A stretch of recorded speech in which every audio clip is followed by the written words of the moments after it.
Hello and welcome. Today we'll be doing a question from LeetCode called Sort Colors. It is a medium. Let's get started. So given an array with n objects colored red, white, or blue, sort them in place so that the objects of the same color are adjacent with the colors in the order red, white, and blue. Here we will use the integers 0, 1, and 2 to represent the color red, white, and blue respectively. Note, you're not supposed to use the library sort function for this problem. Example, given the input 2, 0, 2, 1, 1, 0, we output zeros, then ones, and then twos. Follow up, a rather straightforward solution is a two-pass algorithm using counting sort. First, iterate the array counting the number of zeros, ones, and twos, then overwrite it with the total number of zeros, then ones, and then twos. Could you come up with a one-pass algorithm using only constant space? So what this is asking is, can we somehow modify the input list nums and swap the elements until we get the desired order?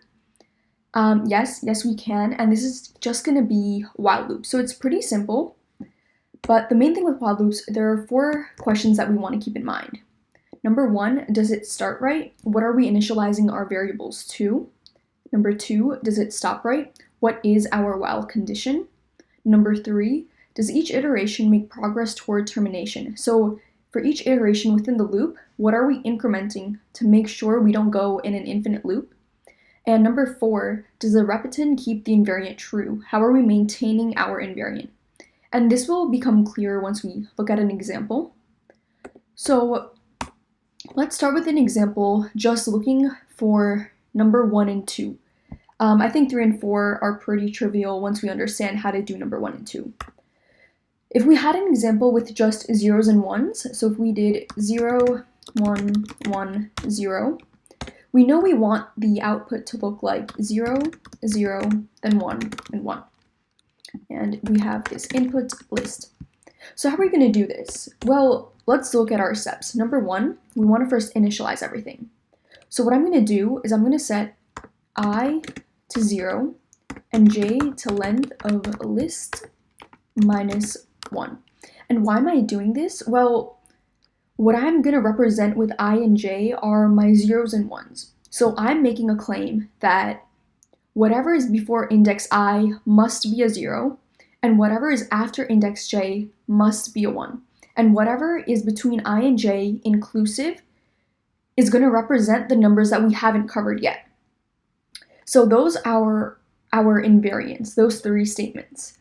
And we can see that we begin correctly because in the beginning we set I to 0 and there's nothing before 0, so yes, whatever is before that index I has to be a 0, and since there's nothing there right now, we start off correctly. And similarly with j, there's nothing after index, this index 3, nothing after index 3, so yes, we keep our statement true. And everything between index 0 and 3 is something that we haven't covered yet. So we know that we're starting this off correctly. And number 2, does it stop right? What is our while condition? Well, we know we'll be done once we have everything covered between index 0 and 3. So when will we stop our while condition? Well, it will be when I equals j plus 1. And this is really important here. Why am I doing j plus 1 and not j? Well, I'm guaranteeing everything before I and after j, but nothing for I or j. So once I equals j, that index has been covered, that's when we know we've finished. We don't want to leave that one index behind, which is why we want to complete another iteration at index I equals j, and then stop once I has gone past j. So we can do while I does not equal j plus 1. Or another way to write this would be while I less than equal to j. So the moment I is not less than equal to j, that is when we stop our loop. And for number 3 and 4, those are just going to be the body of the loop. But let's do this with our real problem now that we have a really good understanding of what this means.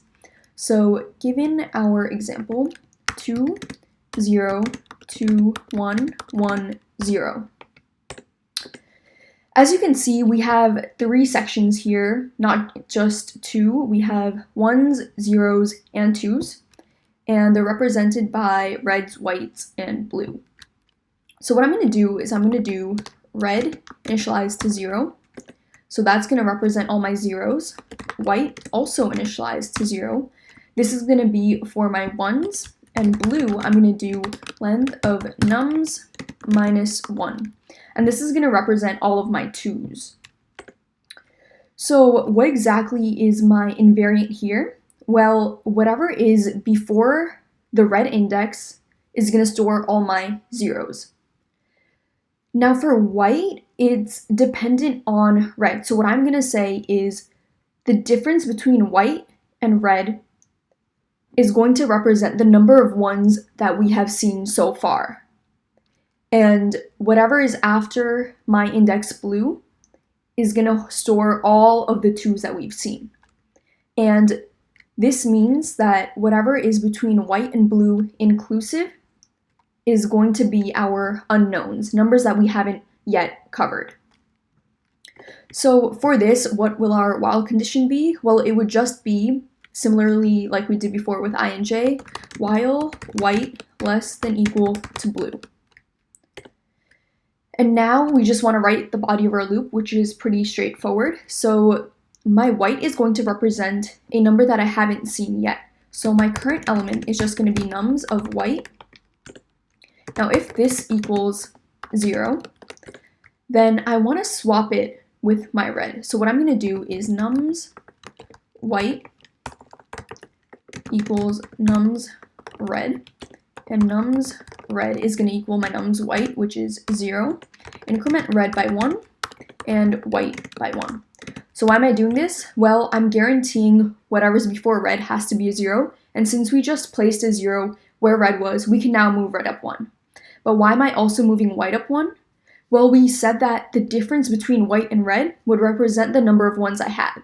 And since I haven't seen another 1 yet, I want to maintain that same difference I had originally. So if I move red, I also have to move the white. And if my current equals 1, then all I do is move white up by 1, since we want to increment how many ones we have. And if this equals 2, that means I've seen a blue. I'm going to swap white with blue. So what I'm going to do is nums white equals nums blue. Blue will now store whatever was in white, which is 2, and I'm going to decrement blue by 1. Now I can't do anything to white because I don't know what's stored in blue right now, so I have to read this number in again, whatever's in white now. So I can only decrement blue and not do anything with white. So let's see how it runs with this example over here. Red starts on 0, white starts also on 0, and blue is length minus 1, so this last index right here. So while white is less than equal to blue, it's true. Current equal nums white. So right now we're dealing with this right here.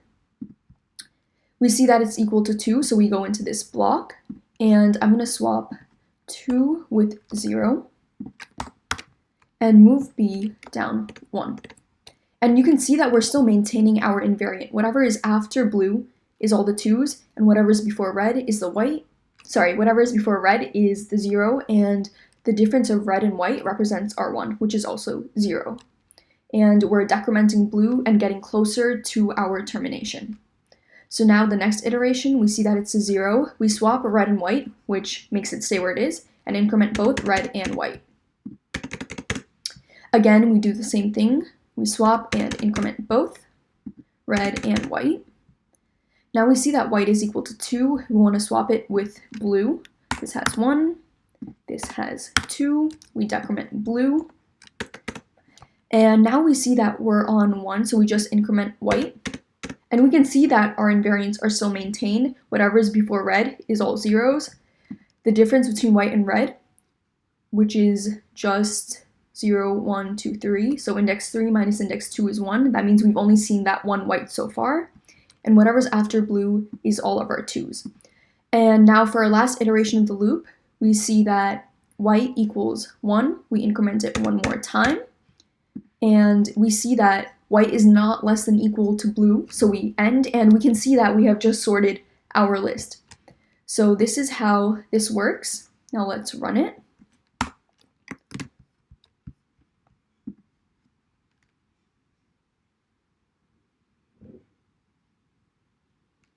There is invalid syntax.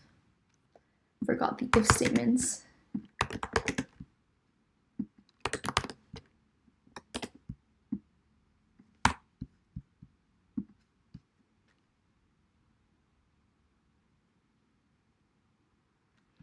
Accepted, now submit.